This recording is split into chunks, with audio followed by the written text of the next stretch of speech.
lugar sa Miliha, Miliha. Wow, it's a good place. Shoot out, shoot out.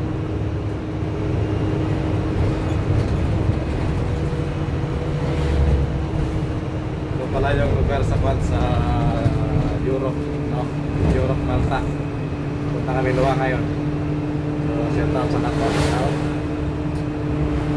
Salamat sa ating mga viewers, no? Sana lahat ng mga viewers ko hindi pasawa sa panood na ating live video or live upload. So please don't forget to subscribe and like and share sa ating YouTube channel.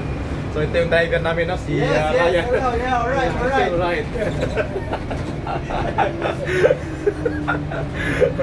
So, ito, Lods, tingnan nyo. Maganda yung lugar dito, no? Yung dipo namin sa Siargao. So, tingnan nyo yung place, mga Lods. Maganda. Yun, maganda mga Lods. Parang bito ka manok lang, no? Yun. Tingnan nyo mga Lods. So, huwag makalimot, no, mag-subscribe sa aking YouTube channel at saka like and share, no, para lagi kayo updated sa aking i-upload na mga video. So ito yung driver namin, oh, yun. So hanggang dito na mga lads, no. Sana di kayo magsawa sa panood ng aking mga vlog. Yun ang lugar dito. Napakaliit ang daanan dito mga lods sa Europe, Malta, no. Ito maliit, aming punong kahoy, no.